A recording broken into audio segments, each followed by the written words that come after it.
Hello सभी विद्यार्थियों को प्यार भरा नमस्कार एवं राम राम।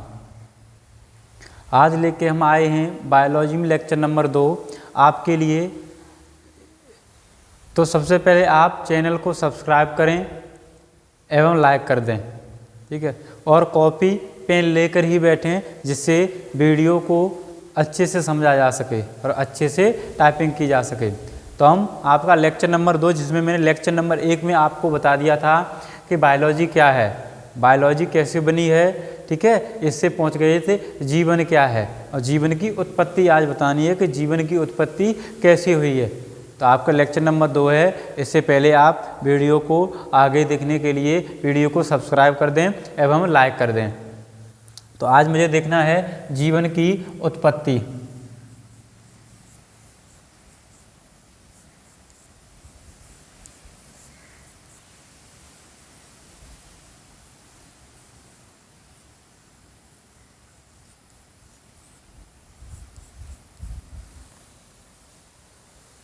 जीवन की उत्पत्ति, जीवन की उत्पत्ति में मुझे देखना है जीवन की उत्पत्ति हुई कैसे है, जीवन की उत्पत्ति कैसे हुई है। मैंने बता दिया बायोलॉजी मतलब बायो धन लॉजी, और बायो का अर्थ है जीव या जीवन और लॉजी का अर्थ है अध्ययन। तो जीवों के अध्ययन या जीवन के अध्ययन को ही क्या कहते हैं, बायोलॉजी। पर यह जीवन है क्या, जीवन के अध्ययन को बायोलॉजी कहते हैं, पर यह जीवन है क्या। तो जीवन में मैंने देख लिया था जीवन द्रव्य एवं ऊर्जा के मध्य अंतर संबंध एवं अंतःक्रिया का परिणाम है, ठीक है। तो ये जीवन की उत्पत्ति कैसे हुई है, तो जीवन की उत्पत्ति रासायनिक संश्लेषण से हुई है। जीवन की उत्पत्ति रासायनिक संश्लेषण सिद्धांत से हुई है।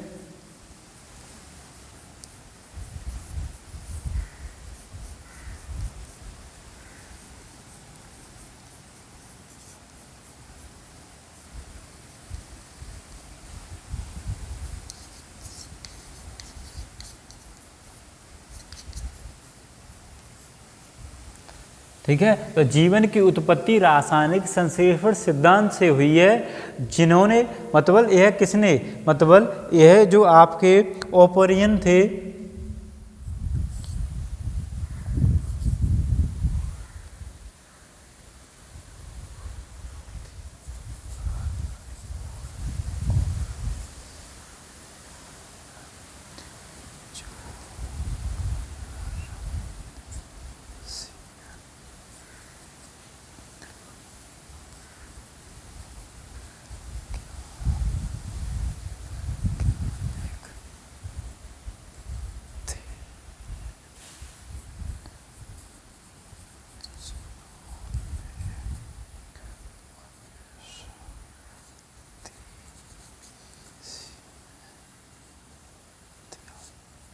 ठीक है। तो जीवन की उत्पत्ति रासायनिक संश्लेषण सिद्धांत से हुई। कहाँ से हुई, जीवन की उत्पत्ति रासायनिक संश्लेषण सिद्धांत से हुई है। तो यह किसने दिया है, मतलब जीवन की उत्पत्ति के बारे में किसने बताया है, तो यह ओपेरियन नामक वैज्ञानिक थे जो रशियन थे। कहाँ थे, रशियन वैज्ञानिक थे, जिन्होंने 1903 ईस्वी में इसे दिया है कि जीवन की उत्पत्ति रासायनिक संश्लेषण सिद्धांत से हुई है। कहाँ से हुई है, रासायनिक संश्लेषण सिद्धांत से हुई है। मगर कैसे हुई है, यह जीवन की उत्पत्ति हुई कैसे है, तो आपको बता दें यह जीवन की उत्पत्ति कैसे हुई है। तो देखो कैसे हो रही है जीवन की उत्पत्ति, तो हम देख लें।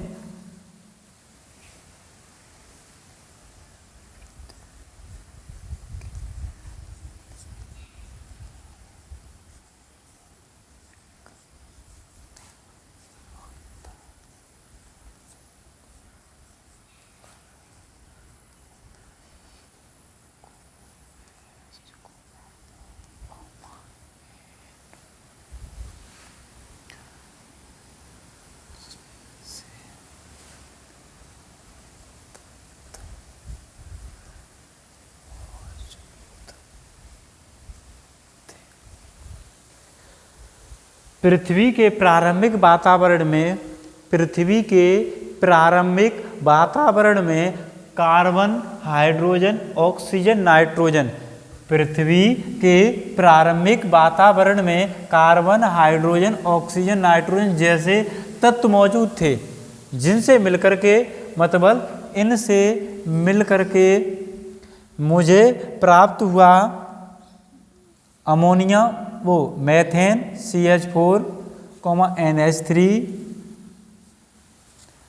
जल H2O। ठीक है, तो क्या होगा मतलब इन तत्वों से मतलब पृथ्वी के प्रारंभिक वातावरण में कार्बन, हाइड्रोजन, ऑक्सीजन, नाइट्रोजन जैसे तत्व मौजूद थे, जिनके मिलने से मेथेन, अमोनिया और जल, मेथेन प्लस अमोनिया प्लस ये क्या है, जल। ठीक है, तो पृथ्वी के प्रारंभिक वातावरण में कार्बन, हाइड्रोजन, ऑक्सीजन, नाइट्रोजन जैसे तत्व मौजूद थे। कार्बन, हाइड्रोजन, ऑक्सीजन, नाइट्रोजन के मिलने से, कार्बन, हाइड्रोजन और ऑक्सीजन और नाइट्रोजन के मिलने से मेथेन, अमोनिया और जल का निर्माण हुआ। मेथेन, अमोनिया और जल से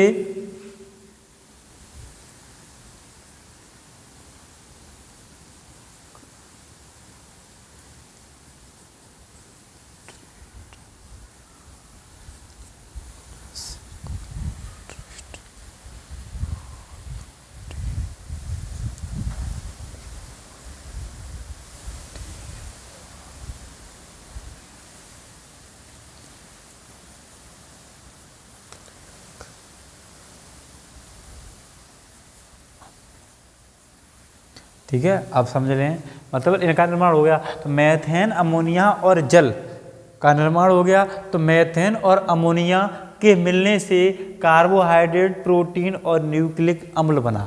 क्या बना? कार्बोहाइड्रेट, प्रोटीन और न्यूक्लिक अम्ल बना है। अब इनके तीनों के मिलने से कार्बोहाइड्रेट, प्रोटीन और इनके तीनों के मिलने से अपना क्या बना? जीव द्रव्य या जीवन का भौतिक आधार ऐसे बोलते। क्या बोलते? जीवन का भौतिक आधार। अब आपने समझ लिया कि पृथ्वी के प्रारंभिक वातावरण में कार्बन, हाइड्रोजन, ऑक्सीजन, नाइट्रोजन जैसे तत्व मौजूद थे, जिसमें से मेथेन यानी कार्बन, हाइड्रोजन, ऑक्सीजन और नाइट्रोजन के मिलने से मेथेन, अमोनिया और जल बनता है। मेथेन, जल, अमोनिया और जल के मिलने से कार्बोहाइड्रेट, प्रोटीन और न्यूक्लिक अम्ल बनता है। कार्बोहाइड्रेट, प्रोटीन और न्यूक्लिक अम्ल के मिलने से जीव द्रव्य बनता है। क्या बनता है? जीव द्रव्य। अब देखेंगे जीव द्रव्य से क्या बनता है। जीव द्रव्य से आपकी बनती कोशिका, सेल जिसे बोलते हैं। क्या बनती है? कोशिका। कोशिका बनती है जीव द्रव्य से, कोशिका। और कोशिका से ऊतक बनता है आपका। क्या बनता है? ऊतक। ठीक है, और ऊतक से आपका बनता अंग, और अंग से बनता आपका अंग तंत्र। ठीक है, समझ में आ गया? मतलब पृथ्वी के प्रारंभिक वातावरण, ये जीवन की उत्पत्ति रासायनिक संश्लेषण से हुई है। कहाँ से हुई है? रासायनिक संश्लेषण। जो ओपेरियन नामक रशियन वैज्ञानिक थे, इन्होंने 1903 में बताया कि जीवन की उत्पत्ति रासायनिक संश्लेषण सिद्धांत से हुई है। रासायनिक संश्लेषण सिद्धांत से हुई है। तो यह हुई कैसे है, तो किस प्रकार से हुई है? तो ये बताया कि पृथ्वी के प्रारंभिक वातावरण में कार्बन, हाइड्रोजन, ऑक्सीजन, नाइट्रोजन जैसे तत्व मौजूद थे, जिनके मिलने से मेथेन, अमोनिया, जल बना। मेथेन, जल, अमोनिया के मिलने से कार्बोहाइड्रेट, प्रोटीन और न्यूक्लिक अम्ल बना। कार्बोहाइड्रेट, प्रोटीन व न्यूक्लिक अम्ल के मिलने से जीव द्रव्य बना। जीव द्रव्य के मिलने से कोशिका बनी। कोशिका के मिलने से ऊतक बना। ऊतक के मिलने से अंग बना, और अंग के मिलने से अंग तंत्र, पूरी बॉडी बन गई। ठीक है, इस तरीके से जीवन मिला। अब इस बॉडी के बारे में हाई स्कूल की विज्ञान में बायोलॉजी में पार्ट 1 है, या जिसे पार्ट 6 बोलते हैं। ठीक है, तो उसमें आपको बताया है जीवन के बारे में। बॉडी है, बॉडी को सुचारू रूप से चलाने के लिए, इस शरीर को सुचारू रूप से चलाने के लिए ऊर्जा की आवश्यकता पड़ती है। और ऊर्जा कहाँ से मिलती है? भोजन से मिलती है। तो भोजन से कैसे मिलती है? इस प्रकार आपको हाई स्कूल की बायोलॉजी में सब पढ़ने को मिलेगा। ठीक है, तो ऐसे ही और अच्छी वीडियो देखने के लिए चैनल को सब्सक्राइब करते रहें तथा अपने दोस्तों में शेयर कर दिया करें। ठीक है, और लाइक भी कर दिया करें। और आगे से आपकी और अच्छी तरीके आएगी, ठीक है, अच्छी तरीके से वीडियो आएगी बायोलॉजी में और बेसिक पढ़ने के लिए। और कल बताएंगे कि किस प्रकार से इस बॉडी को संरचना प्रदान होती है, किस प्रकार से क्या होता है, किस प्रकार से ऊर्जा प्रदान होती है, इसके बारे में आपको कल बताया, अगली वीडियो में बताया जाएगा, ठीक है। हमेशा वीडियो को देखने से पहले वीडियो को लाइक कर दिया करें और शेयर कर दिया करें और सब्सक्राइब कर लिया करें और कॉपी पेन लेकर ही वीडियो को देखें, जिससे अच्छा समझ में आएगा। आज के लिए इतना ही था।